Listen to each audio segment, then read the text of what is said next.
자, 떡제조 기능사 이론 제16강을 시작하도록 하겠습니다. 이번에는 떡의 역사와 문화에서 두 번째, 떡 문화에 대해서 알아볼게요.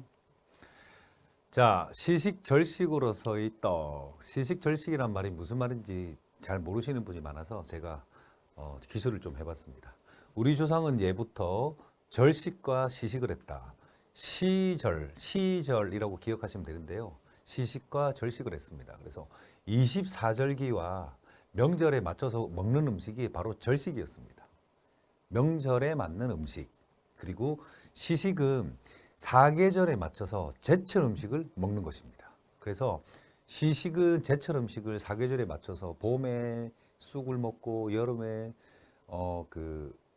잘 상하지 않는 그런 떡을 뭐 증편이라든지 지지는 떡을 해 먹었고, 가을에는 이제 뭐 핵곡식을 이용해서 뭐 송편이라든지 이런 걸 해 먹었고, 겨울에는 이제 차가우니까 온도 자체가 많이 떨어지니까 온시루떡이나 떡국이나 이렇게 뭐 국물에 따뜻한 국물을 우려가지고 담가먹는 떡들을 많이 해 먹었는데, 그런 것들을 시식이라고 했습니다. 그래서 때에 따라서 격식에 맞게 먹는 것을 조상들은 중요하게 여겼습니다. 그래서 시식과 절식에 대해서, 그럼 제사 음식은 아니면 뭐 어떤 특별한 날 먹는 음식은 무슨 음식인가? 절식. 그리고 계절에 맞게끔 먹는 음식은 무엇인가? 시식입니다. 자, 시식 절식에 맞춰서 어떤 떡을 먹는지 지금부터 알아보도록 하겠습니다. 자, 시식 절식으로 떡. 1월 달부터 12월 달까지 순서별로 되어 있습니다. 그러면 설날, 음력 1월 1일을 정월초하루라고 하였고요. 정월의 초의 하루, 제일 첫날이라는 뜻이었고요. 가래떡, 우리 흰떡이라고 이야기하죠. 가래떡으로 떡국을 끓여 먹고, 떡국은 국물이 주로 꿩고기인데, 여기 재밌는 이야기가 나옵니다. 꿩고기를 우려서 국물을 만들어 먹었는데 구하기가 힘들잖아요. 그래서 서민들은 닭고기로 국물을 만들어 먹었어요. 그래서 여기서 유래된 말이 꿩 대신 닭입니다. 모르셨죠? 꿩 대신 닭이라는 말이 시민들, 일반 백성들이 먹고 살기가 힘든 분들이 꿩고기를 찾기가 힘드니까 꿩 대신에 닭고기를 이용해서 국물을 우려서 떡국을 해 먹었다고 해서 꿩 대신 닭인데, 시험 문제는 잘 안 나오지만 떡 하시는 분들은 좀 아셔야 돼요. 그래서 떡국은 온 가족이 한 그릇씩 나눠 먹었으며 나이를 한 살 더 먹는다고 여겼다. 흰떡이라고 불리는 가래떡을 얇게 썰었는데 엽전 모양으로 받아들였으며 재물을 많이 모으라는 의미를 담고 있다. 가래떡을 썰어서 떡국에다가 넣어서 먹었는데 그거는 무슨 뜻이냐? 엽전, 떡국을 어스썰기를 하잖아요. 엽전 모양으로 해서 올해 너 돈 많이 버시오. 열심히 뛰어다녀서 열심히 일을 해서 재물을 많이 모으시오라는 의미를 갖고 있습니다. 그리고 떡국은 첨세병이라고 합니다. 처음 들어보셨죠? 첨세병은 뭐냐면 떡국을 말하는 건데, 떡국에 설날에 떡국을 먹음으로써 첨세, 더하다, 첨자할 때 첨, 세, 나이 해갖고 나이를 더하는 병, 떡이다라고 해서 첨세병이라고 했습니다. 떡국은 첨세병이라고 불렀습니다. 그래서 이걸 먹고 나면 나이를 한 살 더 먹는다고 하였습니다. 그래서 정월 초하루, 정월 초의 첫째 날 초하루, 1월 1일 날 설날이라고 불렀고, 떡국, 흰떡이라고 불렀던 가래떡을 이용해서 떡국을 만들어 먹었는데, 꿩고기를 이용해서 국물을 우려가지고 떡국을 해 먹어야 되는데 일반 백성들은 꿩고기가 구하기 힘들어서 닭고기를 먹었고, 그래서 나온 말이 꿩 대신 닭이라는 말이 나왔고, 떡국은 첨세병이라고 불렀어요. 1월 1일 날 한 그릇을 먹음으로 해서 나이를 한 살 더 먹는다. 그리고 떡국 안에 들어있는 가래떡 모양이 엽전 뭐 상편통 뭐 이런 식으로 동그랗게 생겼잖아요. 재물을 많이 모으시오. 올해 열심히 일을 해서 돈을 많이 모으시오. 이 뜻을 가지고 있었다. 기억하시면 되겠습니다. 설날입니다. 자, 두 번째, 정월 대보름. 이제 1월 1일이 지나고 보름을 15일이라고 했죠. 그래서 1월 15일을 정월 대보름이라고 했습니다. 뭐 여러 가지 5가지 곡식을 섞은 오곡밥을 먹었고, 그 다음에 찹쌀을 이용해서 약식을 만들어 먹었다. 제가 앞에서 설명할 때 약식이 신라시대 소주영에 관련된 일화가 있었다라고 해서 삼국사기와 삼국유사 두 가지 책 중에 한 가지에 실려 있었다고 말을 했죠. 문제입니다. 둘 중에 어떤 책이었을까? 뒤의 책이죠. 그런데 그 내용이 이렇게 있습니다. 그래서 제가 하나를 발췌를 해왔는데요. 정월대보름에 달구경을 나온 신라 소지왕은 그날따라 유단이 자신의 머리 위를 맴도는 까마귀를 발견하게 된다. 이를 이상하게 여긴 소지왕은 신하를 시켜 까마귀를 뒤쫓아 가보는데 이를 쫓던 신하는 서출지라는 연못에서 신령을 만난다. 어떤 책에는 신령이라고 되어 있고 어떤 책에는 백발의 노인이라고 되어 있습니다. 만난다. 신령은 편지 한 통을 왕에게 전달해달라고 하였는데 이것도 두 가지 설이 있어요. 편지를 줬다는 사람이 있고 말을 전했다는 책이 있습니다. 그 편지 겉봉에는 열어보면 두 사람이 죽고 열지 않으면 한 사람이 죽을 것이다 라는 글이 쓰여 있었다. 어떤 책에는 편지 겉봉에 적혀 있었고 어떤 책에는 말을 전해서 그렇게 되었다. 두 가지 설이 있습니다. 근데 이거는 이제 편지에 관련된 설을 제가 퍼왔고요. 그래서 편지에 적혀 있는 거예요. 어떻게? 이 편지의 내용을 믿고 열어보면 어떻게 된다? 한 사람이 죽고 열어보면 두 사람이 죽고 열지 않으면 한 사람이 죽는다. 무슨 뜻이냐?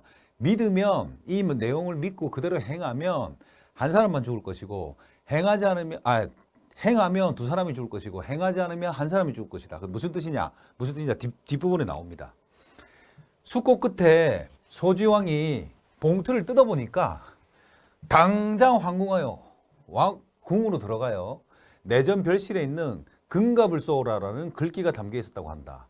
왕은 그 메시지를 보고 의아했지만 이때 왕은 신라의 소지왕이고요. 금각을 향해 화를 쏘았고요. 그러자 한 남자가 나왔는데 그 남자는 왕비와 몰래 왕을 죽일 역모를 깨고 있었던 것이다.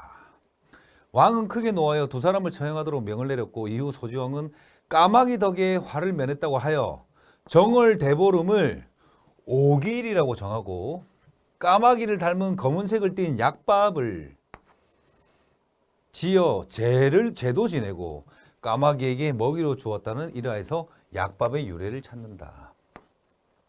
이게 언제라고요? 1월 15일 정월 대보름날입니다. 여기에 관련된 문제는 앞에서 풀어보셨죠? 약식에 관련된 문제는 굉장히 많이 나옵니다. 우리나라 조상분들께 선조들에게 아주 중요하게 여겨지는 날입니다. 그리고 세 번째 이제 중화절입니다. 1월 15일이 지나서 2월 1일 중화절 또는 노비일이라고 했습니다. 예전에 우리 조상들이 삼국시대 통일신라시대뿐만 아니라 조선시대도 노비는 용병제였습니다. 무슨 뜻이냐면 좀 설명을 드릴게요. 노비들은 자기 땅이 없기 때문에 땅을 가지고 있는 대지주 아니면은 그 선비들 아니면은 그 땅을 가지고 있는 땅 주인에게 가서 일을 했습니다. 그러면 그 땅 주인들은 그 노비들이 와서 여러 사람이 와서 묵을 수 있는 공간도 제공을 하고 음식도 제공을 하고 일도 하게끔 해서 그 용병제였습니다. 용병처럼 모아가지고 일을 했는데 그 용병이 모이는 날이 중화절입니다. 2월 1일. 이 중화절 날 우리 집에서 일하고 싶은 노비들이 모이는 날이에요. 모이면 노비들에게 노비송편을 먹였습니다. 어떻게? 나이만큼 자기가 먹은 나이만큼 노비송편을 제공을 했고 이 노비송편 또는 초하룻날을 사길이라고 해서 사길송편 같은 말입니다. 노비송편 또는 사길송편. 반대말은 뭐죠? 나중에 배우는데 오려송편이라고 해서 핵곡식을 가지고 만드는 오려송편, 추석 때 먹는 송편을 반대말이라고 하는데 이 중화절 날 그 일을 하기로 했던 우리 집에서 일을 하고 싶은 선비 아니면은 그 대 땅을 가진 큰 그 재산을 갖고 있는 분들에게 노비들이 모여서 그때부터 일을 하는 겁니다. 근데 그 일을 하는 FA 계약을 노비송편을 우리 집에서 먹었던 사람들이 앞으로 올해 9월 달까지 추석 때까지 일을 하는 겁니다. 그러면 2월 달에 이렇게 소집해서 모여가지고 2월 달부터 땅을 개간하고 씨를 뿌리고 물을 주고 일을 해서 9월 달 추석이 끝나는 날까지 일을 하는 거예요. 용병제로 자기 집을 떠나서 그 집에서 먹고 자고 하면서. 그래서 9월 달에 추석이 끝나면 자기들이 일했던 몫을 가지고 다시 자기 집으로 가서 땅이 얼었던 겨울 기간 동안, 그러니까 9월 말 10월 초부터 2월 1일까지 집에서 가족들하고 같이 보내는 거예요. 그러면서 다시 모여가지고 또 내년 2월 1일 날 노비송편을 먹는 그 중화절날 내가 일할 곳을 찾아가는 겁니다. 그래서 노비일, 노비송편, 사기송편.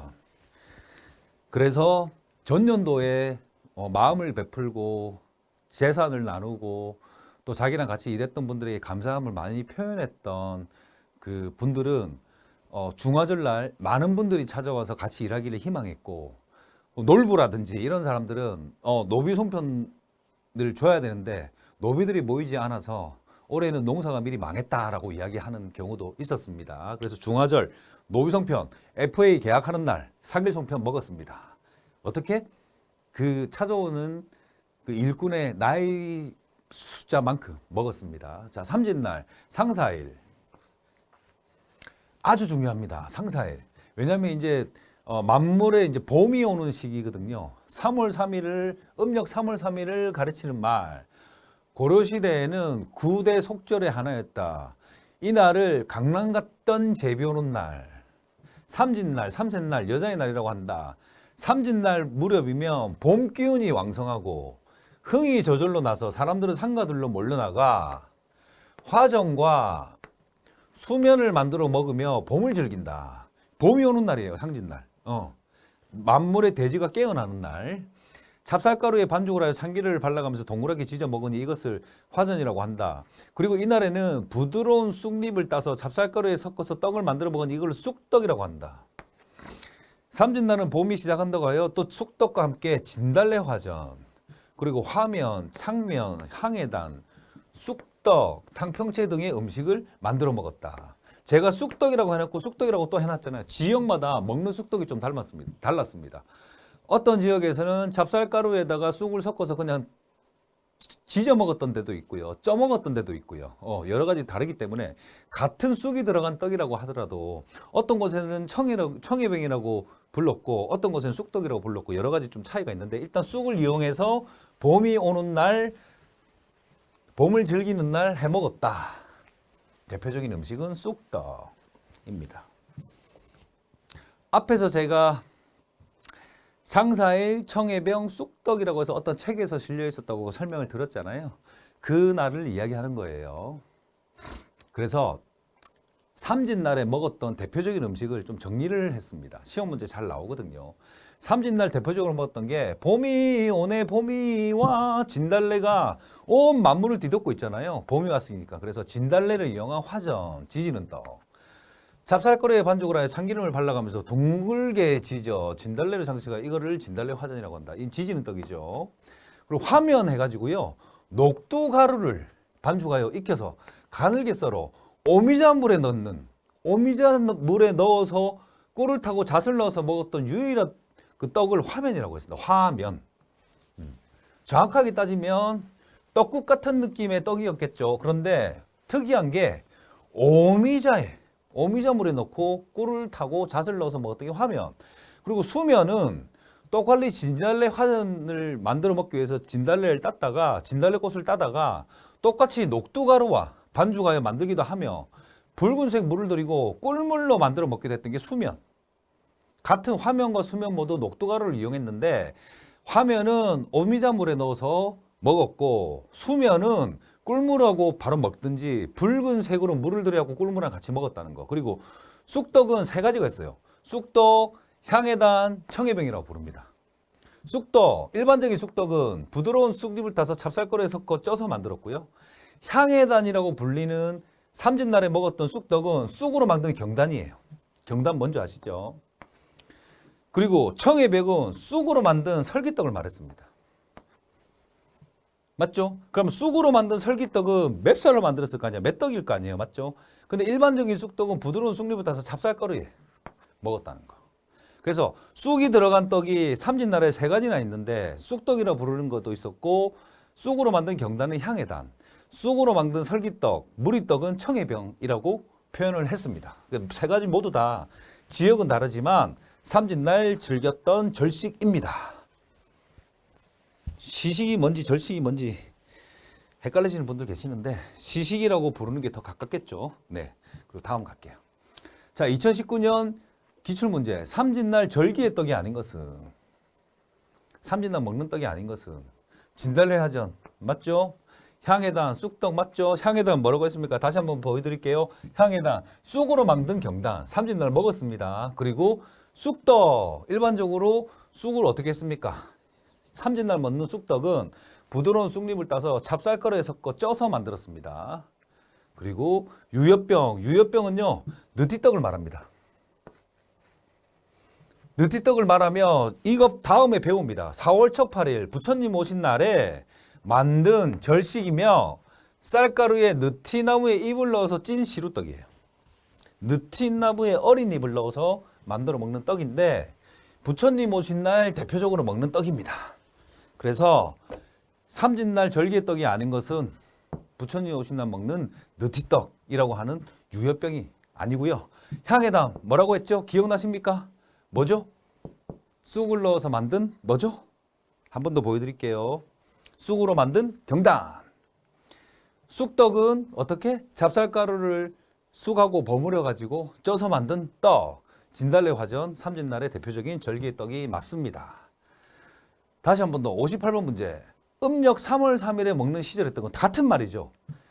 삼진날도 3월 3일. 57번, 58번 문제 두 문제 다 삼진날 이야기를 하는 거예요. 기출문제 제가 문제 풀 때 57, 58번 문제가 다 똑같은 문제였습니다. 3월 3일 날 먹는 시절의 떡은 57번 문제하고 반대말이죠.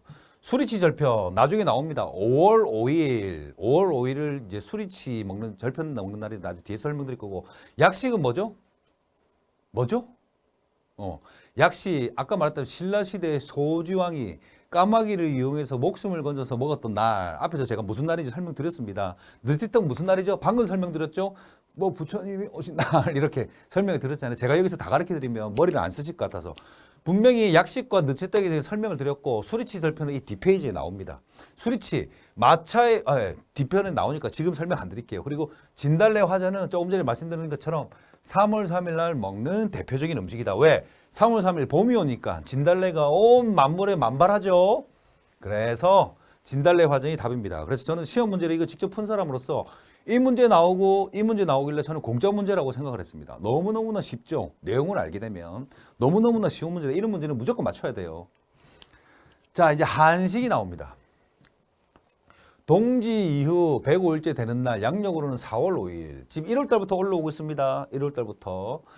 설날, 단오, 추석과 함께 4대 명절의 하나다. 한식은 농사를 준비하는 시점이기도 하다. 아까 말했죠. 노비송편을 먹고 그 집에서 모여가지고 땅을 개간하고 뭐 이런 사전에 준비를 하고요. 이제 한식부터 이제 제대로 이제 농사를 이제 모내기를 하고 농멍철이 되는 시기입니다. 그래서 소의 상태를 점검하기 위해 소를 부려보기도 하고 또 한식 무렵이면 벽시를 담근다. 따뜻한 봄이 오는 한식에는 봄에는 우리 조상들이 대부분 쑥을 많이 먹었거든요. 맞죠? 봄에는 대표적인 게 쑥이니까 쑥을 이용하여 쑥떡을 해 먹었다. 한식 때도 쑥떡을 해 먹었다. 한식 문제는 아직까지는 시험 문제 많이 나오지도 않지만 보기 문제로는 많이 나옵니다. 다음 중 쑥떡을 먹는 날이 아닌 것은 그래서 한식에는 쑥떡을 먹었다. 자, 이제 여섯 번째 부처님 오신다. 4월 초 8일 굉장히 중요합니다. 우리나라가 중국, 일본과 다르게 떡을 많이 즐겼던 게 국교로서 불교가 삼국시대, 통일신라시대, 고려시대까지 국교로 이어졌다는 거.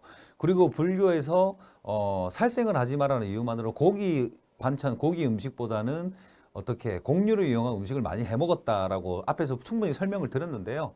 음력 4월 8일 부처님 오신 날. 불교의 연속인자 가운데 가장 큰 명절이다. 이날은 불교인이든 아니든 오래전부터 우리 민족이 함께 즐긴 민속 명절로 전승되어 왔다.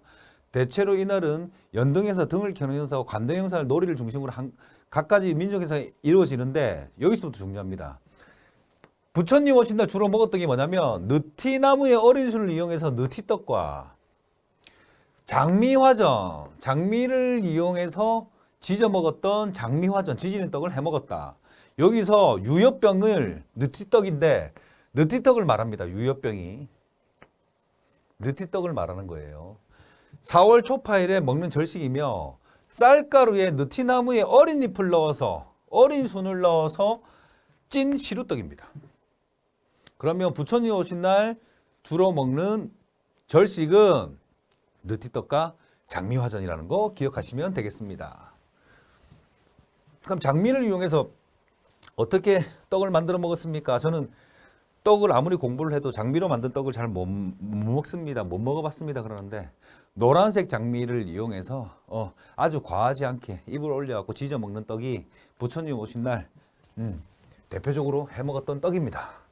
이런 걸 보면 우리 일반인들이 떡에 대해서 너무 모른다는 생각이 좀 들죠. 저처럼 떡에 관련된 일을 하는 사람은 계속 이거를 만나는데 이런 내용을 만나게 되는데 모르는 분들이 많아요. 그래서 떡 제조 기능사가 우리 조상들의 삶과 명절에 대해서 좀 더 깊이 이해할 수 있는 좋은 계기가 될 것 같습니다. 자, 그 다음 단오 나옵니다. 음력 5월 5일. 우리는 5월 5일이 무슨 날이죠? 양력 5월 5일은 어린이날이죠. 근데 음력 5월 5일은 여러분들 기억하기 쉽게끔 제가 설명을 해드릴게요. 단오인데 단오날을 수린날이라고 합니다. 수린날이 무슨 날이냐면 수레를 말하는 거예요. 그래서 음력 5월 5일 단오는 수레를 말하는 날, 수린날이라고 합니다. 그래서 이날은 수리치라는 풀을 뜯어 쪄서 몸이 곱도록 곱게 쳐가지고 동글납작하게 빚어서 수레바퀴 모양을 떡살을 찍어 참기름을 발라낸다. 그러면 수리치는 수레바퀴 모양의 떡살로 찍어서 절편일 가능성이 크죠. 절편.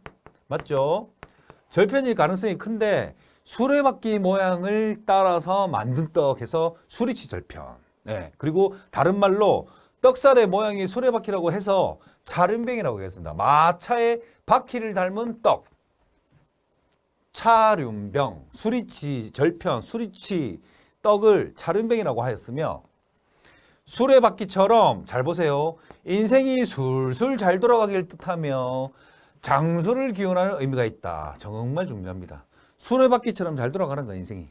무리 없이 잘 굴러가라. 인생이 잘 굴러간다. 이런 의미 있었습니다. 그리고 또한 복숭아나 살구의 과일즙을 이용하여 지금까지 과일로 만든 떡을 별로 설명을 안 했는데요. 과일즙을 이용하여 만든 도행병.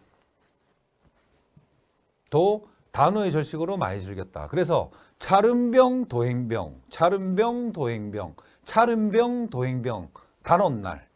단오날은 마차바퀴, 수레바퀴처럼 인생이 잘 돌아가기를 기원하면서 즐겼던 날인데 그날에 차른병, 마차바퀴를 닮은 그 떡살을, 떡도장을 이용해서 무늬를 만들어서 먹었던 절편과 그리고 도행병, 과일즙을 이용해서 만든 도행병을 단오 절식으로 많이 즐겼다는 거 기억하십시오. 하나도 어렵지 않습니다. 영상을 보시고 책을 보시면서 따라 하시면 하나도 어렵지 않습니다. 네, 차른병, 도행병. 자, 그 다음에 어떤 분들은 제 수강생은 외우기 쉬우라고 그렇게 써놨더라고요. 차른병, 보행병 이렇게 외우더라고요. 차와 보행한다. 찻길을 지나서 보행한다. 뭐 이렇게 외우시는 분도 있었습니다. 그런데 정확한 말은 차른병과 도행병입니다. 자, 그 다음 유두절 정말 중요합니다. 제가 앞 강의에서 이전 강의에서 설명을 했는데요. 음력 6월 15일로 유두날이라고 부릅니다. 세시필에서 복종이 들어있으면 유두날이라고 한다. 가족들이 맑은 시내나 산간 포구에서 가서 머리를 감고 몸을 씻은 뒤 가지고 간 음식을 먹으면서 서늘하게 하루를 지낸다.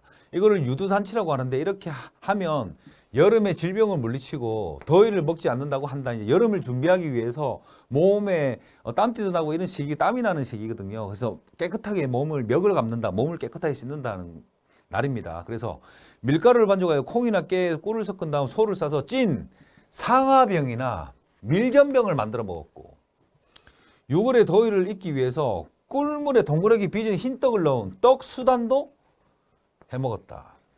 유두절에는 상아병이나 밀전병 같은 떡을 해먹었고 꿀물경단이라고 요즘 부르는데 예전에는 떡수단이라고 했습니다. 꿀물 안에 흰떡을 넣어서 먹었는데 꿀물경단 떡수단을 해먹었다. 유두절 굉장히 중요합니다. 네. 근데 순서대로 A4 용지 한 장에다가 중요한 키포인트만 쓰세요. 제가 지금 중요한 떡은 이렇게 큰 폰트로 32폰트로 이렇게 다른 글씨들은 26폰트거든요. 32폰트로 크게 키워놨습니다. 그 부분은 꼭 기억하시라는 뜻입니다. 자, 칠석과 삼복. 7월 7일에는 조금 전에 유두절이 6월 15일 그리고 또 시간이 지나서 7월달 7월 칠성날에는 백설기를 해먹었다. 우리 조상들은 봄, 여름, 가을, 겨울 먹는 떡이 달랐는데 봄에는 주로 쑥을 이용해서 만들어 먹었고 여름에는 어떤 대표적인 떡이라고 있다기보다는 냉장고가 없던 시기였기 때문에 잘 상하지 않는 떡을 해 먹었습니다. 주로 기름에 찌지는 유병, 기름에 지지는 떡, 아니면 발효시키는 떡, 뭐 증편이나 이런 것들. 왜? 발효를 시키면 겉부분에 식초와 같은 식초가 감싸고 있는 것처럼 유기산이 생겨서 병충해가 들러붙지 않거든요. 그래서 발효시켜서 쪄먹었던 뭐 증편, 뭐 술빵 이런 것들을 많이 해 먹었고요. 여름에는. 가을에는 이제 핵곡식이 많이 나기 때문에 송편이나 핵곡식을 이용한 것들을 많이 먹었고 겨울에는 어떻습니까? 날이 추우니까 국물에 넣어서 뭐 떡국 뭐 이런 것들을 많이 해 먹었는데 이제 7월달 덥습니다. 그래서 7월 칠성날에는 백설기를 해 먹었는데 백설기를 해 먹었어요. 흰무리를. 근데 흰무리도 7월 칠성날 많이 해 먹었지만 이제 삼복이잖아요. 덥잖아요. 그래서 쌀거리에 술을 넣어서 반죽에 알맞게 발효시킨 증편을 대표적으로 먹었습니다. 증편은 7월 칠성날 떡입니다. 그리고 막걸리를 이용해 발효해 만든 증편은 쉽게 상하지 않고 냉장고가 없던 시기입니다. 맛이 새콤하여 더운 여름날에 잘 어울렸고요. 그리고 말고 깨찰편과 주악도 기름에 지지는 떡, 기름에 튀기는 떡인데요. 주악도 함께 만들어 먹었는데 이 두 가지 이 떡은 주악은 찹쌀을 입반죽하여 빚어 기름에 지진 떡으로 증편과 마찬가지로 쉽게 상하지 않는 특징이 있었다. 6월, 7월, 8월 달 거의 대부분 꿀이 들어있는 국물에 뭐 담가 먹는 떡 수단이라든지 증편, 막걸리를 넣어서 발효를 시켜가지고 병충해가 들러붙지 않는 증편을 만들어 먹는다든지 주악, 기름에 지진 떡을 먹는다든지 이런 식으로 우리 조상들의 지혜가 느껴지는 그런 음식들이죠. 그리고 여름에는 이왕이면 팥이 속 재료로 들어가는 그런 떡은 잘 상한다고 여름에는 많이 먹지는 않았어요. 뭐 특별한 날은 먹기는 하지만 뭐 켜떡이나 이런 것들은 한여름에 더운 날에는 팥이 쉽게 상한단 말이에요. 그래서 많이 먹지 않았다라는 거 기억하시면 되겠습니다. 자, 기출문제. 삼복 중에 먹는 절기의 떡으로 틀린 것은 자, 삼복이 언제입니까? 7월 칠석과 삼복. 7월 칠석이 지나고 바로 삼복이죠. 삼복 중에 먹는 절기의 떡으로 틀린 것은 제가 여름이라고 했죠. 그래서 증편 들어간 거 많이 먹었고요. 주악, 기름에 지지는 떡, 찰편 맞죠? 똑같죠? 제가 조금 전에 설명했던 거죠. 여름에 먹는 떡입니다. 그런데 아까 말했죠. 콩이나 팥이 들어간 것들은 잘 상하기 때문에 팥경단은 주로 날이 추웠을 때 많이 먹었습니다. 그래서 답은 3번 팥경단 방금 설명드렸습니다. 실제로 기출 문제예요. 너무너무 쉽잖아요. 네. 자, 이번 추석입니다. 설날과 함께 우리 민족이 가장 중요한 명절 추석. 한 해 동안 수확을 하게 해준 그 조상들에게 감사한 마음을 담아서 햅쌀로 시루떡과 송편을 빚어 제사를 지냈다. 가을의 한가운데 날로 한가위라는 말이 왜 있냐면 가을에 한가운데 있다 해서 한가위입니다. 중추절이라고 했습니다. 중황절, 중추절이라고 했고요. 올벼러 빚은 송편을 오려송편. 아까 제가 말했죠. 반대말이 노비송편 아니면 사길송편 말씀드렸죠. 노비송편, 사길송편을 말씀드린 것처럼 오려송편. 겨울에 먹는 송편을 노비송편, 사길송편, 사근송편이라고 했고 올벼러 빚은 송편을 오려송편, 올벼러 오려송편이라고 하였으며 솔잎을 깔아서 쪄서 만들었다. 송편의 송자는 소나무 송자고 편은 조각편을 합친 말로 소나무에 솔잎을 깔아 찐 조각떡이라는 의미였다. 송편. 기억하시면 어렵지 않습니다. 자, 그 다음 갈게요. 자, 중양절 아닙니다. 중양절. 양수가 겹친다고 해서 명절로 삼았던 9월 9일 중양절. 그래서 9월 9일 국화전 국화주, 9월 9일 국화전이라고 저는 외우게 하는데 찹쌀가루에 국화꽃잎을 따서 참기름에 지진 국화전과 이때는 국화주를 함께 먹었어요. 국화를 이용해서 담근 술을 같이 먹었습니다. 그래서 국화전은 노란 국화 꽃잎을 따서 국화 찹쌀떡을 만드는데 그 방법은 3월 삼진날 진달래떡을 만드는 방법과 똑같은데 위에 옥기 꽃만 고명만 틀린 겁니다. 이름도 화전이라고 한다.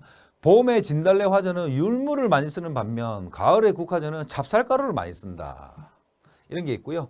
잘게 썬 배와 유자와 석류와 잣 등을 꿀물에 탄 것을 화채라고 하는데 이것도 먹었고요. 다 중양절 음식으로 제사에 올렸습니다. 그래서 이때는 어떤 날이냐면 추석에 핵곡식으로 제사를 올리지 못한 집안에서 뒤늦게 천신을 하였다. 참 재밌는 날이에요. 예. 우리가 추석 때 제사를 못 지내는 이유는 뭐죠? 추석 때? 아까 말씀드렸죠. 집이 잘 사는 집, 그리고 대부호 아니면은 양반 이런 가문들은 대대로 땅이 있었습니다. 그래서 자기들이 FA 나가서 일을 하지 않고 그 노비들을 모아가지고 우리 집에서 제사를 지내기 때문에 그 사람들한테 해당이 안 되는 것들인데 이 중양절과 이 뒤에 나오는 그 상달 이 두 날은 되게 그 서민적인 그 날이었죠. 무슨 뜻이었냐? 아까 말했죠. 2월 달에 모여가지고 노비 송편을 먹고 그때부터 일을 하기 시작해서 언제까지 보통 그 일을 하냐면 추석 때까지 일을 하고 마무리를 해줍니다. 그리고 자기 몫을 받아가지고 중양절 그리고 상달이 있는데요. 이제 그 노비들이 집으로 가는 거예요. 자기가 그동안 일했던 걸 가지고 이제 가족들이 잘 지내는지 가서 먼저 도착한 사람 9월 9일 이전에 먼저 도착한 사람은 중양절을 통해서 내가 이렇게 몸 건강하게 집으로 돌아온 거에 대해서 그리고 우리 가족들이 잘 지내는 거에 대해서 그리고 올해도 이렇게 좋은 수확을 하게 해준 거에 대해서 감사한 인사를 드렸고 상달이라고 해서 음력 10월 중 1년이 가장 풍요로운 달로 최고로 으뜸하는 달을 해서 상달이라고 진행했는데 이때는 무시루떡을 쪄서 집을 지켜준 집가짜의 집을 지켜준 신입니다. 우리 집을 지켜준 가신에게 고산을 지냈다. 이때는 정말로 그때는 일을 하러 가는 것도 15일이 걸릴지 20일이 걸릴지 모르는 거예요. 아주 먼 길을 갔죠. 그러다가 이제 자기 몫을 받고 상평통보나 뭐 이런 여러 가지 돈을 돌려받고 곡식을 얻어가지고 자기 일한 몫을 받아가지고 이제 집으로 가셔가지고 상달을 지내는 거예요. 내 가족들하고 같이. 그럼 우리 집안을 지켜준 가신에게 고사를 지냈다. 꼭 뭐 그 백성에게만 해당되는 사항은 아니었지만 그래도 이런 날을 만들었다는 게 다 의미가 있다는 거예요. 네. 그래서 상달이라고 칭하였고 이때는 무시루떡을 먹었다. 상달에는 굉장히 중요한 포인트입니다. 그래서 상달에는 우리 집을 지켜준 집가짜 신신자 고맙다고 지켜줘서 고맙다고 아프지 않게 고맙다고 해서 이런 걸 해먹었다. 그래서 중양절에 관련된 문제를 기출문제를 한번 풀어보겠습니다. 53번 중양절에 대한 설명으로 틀린 것은 1번 추석에 핵곡식으로 제사를 올리지 못한 집안에서 뒤늦게 천신을 하였다. 설명드렸죠. 밤떡과 국화전을 만들어 먹었다. 국화전을 만드는데 밤떡은 제가 언급하지 않았죠. 시인과 목객들은 야외로 나가 시를 읽거나 풍문놀이를 하였다. 잡가병과 밀당고를 만들어 먹었다. 잡가병이란 말, 밀당고라는 말은 제가 해본 적이 없죠. 잡가병 무엇인지 맵쌀가루에 밤, 대추, 곶감, 호두 등의 잣 등의 여러 가지 견과류를 섞어 시루에 찐 무리떡으로 여러 가지 과일, 다 과일들이잖아요. 여러 가지 과일을 섞는다는 뜻에서 잡과라는 말이 붙었다. 그래서 잡과병입니다. 병이라니까 시루에 찐 무리떡이겠죠. 시루에 찐 떡이고요. 밀당고는 시루 원래 찹쌀가루로 동그란 떡을 만들어 익힌 콩을 꿀에 섞어 바르되 붉은 빛이 나게 한다는 것을 밀당고라고 합니다. 잘 모르실까 봐 제가 밑에 적어놨습니다. 그래서 잡과병과 밀당고를 만들었다가 답입니다. 자, 그러면 위에서 앞으로 한 번 더 갈게요. 보세요. 자, 중양절 해가지고 제가 여기 언급 안 해놓고 기출문제에 나왔던 게 딱 하나가 있죠. 뭐냐고요? 체크해드리려고 이불로 앞으로 돌렸습니다. 밤떡이라는 말이 있죠. 밤떡과 국화전을 해 먹었다. 원래는 저게 국화전, 국화주를 만들어 먹었다고 하는 게 완전 100% 정답이지만 밤떡도 일부 지역에서는 중량절에서 해 먹었습니다. 그런데 제 본문에는 없죠. 그래서 여러분들 기억하시라고 밤떡도 중량절에 같이 해 먹었습니다. 라고 기억하시면 되겠습니다. 제 내용에는 없지만 기억하시면 되겠습니다. 그래서 답은 4번입니다. 작가병이 뭔지 알면 무조건 맞출 수 있는 답이에요. 네. 그리고 상딸, 아까 말했다시피 집안의 가신, 집을 지켜준 고마운 신께 감사의 인사를, 감사의 고사를 지낸 거고요. 동지 굉장히 중요합니다. 동짓날은 음력 11월로 동짓날은 낮의 길이가 가장 짧고 밤의 길이가 가장 긴 날이다. 완전히 겨울이 중앙에 들어왔다는 거죠. 겨울이 완전히 왔다는 거죠. 찹쌀가루로 경단을 만들고 팥죽을 끓여 먹었다. 이때 팥죽을 넣어 먹는 새알은 나의 수만큼 넣어서 먹었으며 팥죽을 빨간색이잖아요. 붉은색이잖아요. 붉은 팥을 대문이나 장독대 등에 뿌려서 팥의 붉은색이 귀신을 쫓아낸다고 여겼다. 이때 팥죽에는 보면 새알이 나의 수만큼 많은 분들이 그러죠. 요즘 사람들 기준으로 팥죽을 나의 순대로 먹으면 한 40살 넘게 나이를 먹은 분들은 어떻게 다 먹었지라고 고민을 할 겁니다. 맞죠? 그리고 저한테도 수업 시간에 많이 물어봅니다. 선생님, 팥죽을 정말 나이 순대로 새알을 먹었습니까? 네, 먹었습니다. 예전에는 지금처럼 건강검진을 할 수 있는 방법이 없죠. 우리 가족이 건강한지, 우리 어머니, 아버지가 건강하신지, 우리 자식들이 소화가 잘 되는지 볼 수 있는 테스트였어요. 그래서 나이 순대로 잘 먹어내면 건강한 거고 내년도 잘 지낼 거고, 나이 순대로 잘 먹어내지 못하면 저 친구 어디가 아픈가라고 걱정을 하고 그때부터 돌보게 되는 거죠.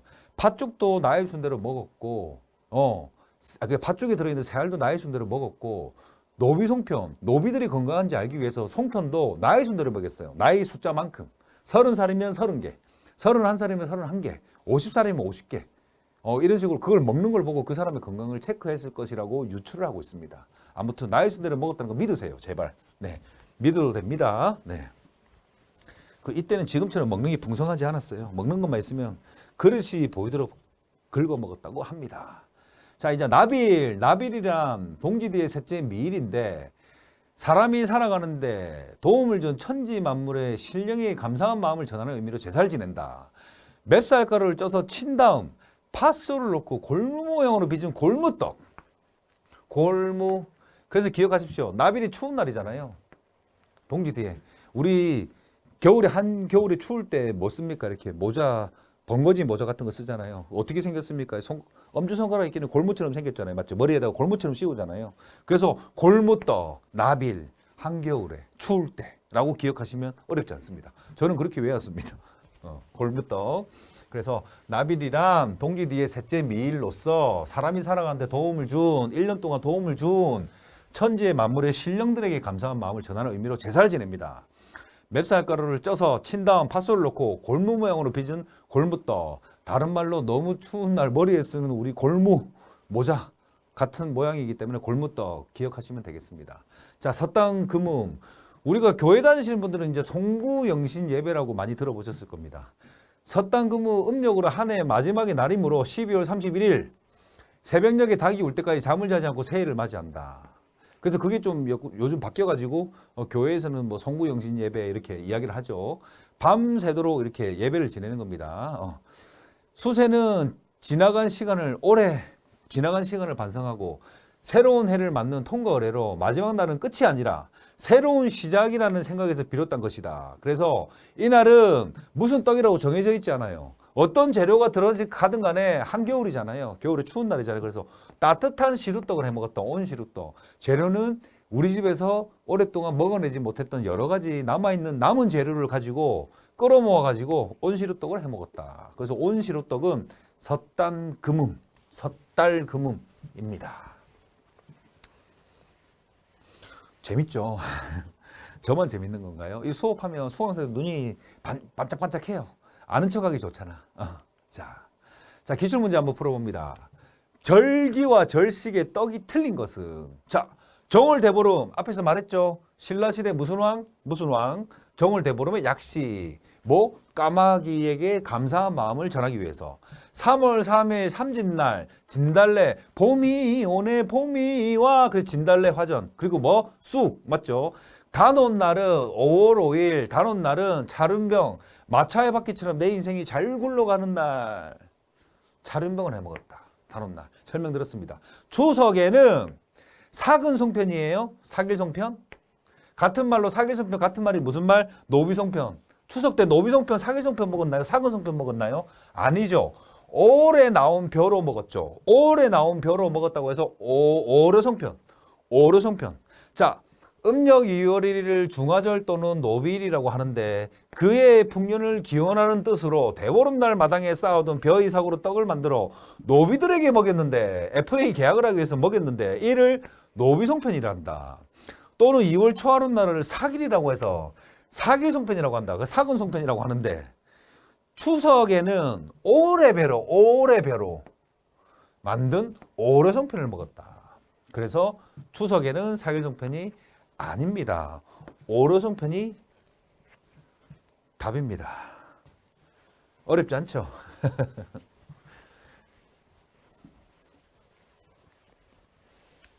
시험 문제를 공부만 조금 하시면 책을 안 보신 분은 한 문제도 못 맞춰요. 근데 책을 좀 보시고 영상을 보신 분들은 누구나 다 여기에 관련된 문제가 보통 3문제 정도 나옵니다. 3, 4문제 정도 나오는데 많게 나오면 5문제까지 나오는 경우도 봤습니다. 나오는데 문제 없이 다 풀 수 있습니다. 제가 가르쳤던 수강생 중에 뭐 96점 받으신 분, 93점 받으신 분, 뭐 얼굴을 공개할 수 있을 정도 지금 저하고 같이 일을 하고 계신데 제가 다 가르쳐 드렸는데요. 그분들이 하는 말이 이 떡의 역사 문제는 너무 재밌다고 너무 재밌게 이해를 하면 한 문제도 틀릴 일이 없습니다. 틀릴 일이 없으니까 잘 보시고 따라 하시기 바랍니다. 저는 다음 강의에 여러분들에게 좀 더 좋은 정보를 드리기 위해서 찾아오도록 하겠습니다. 감사합니다.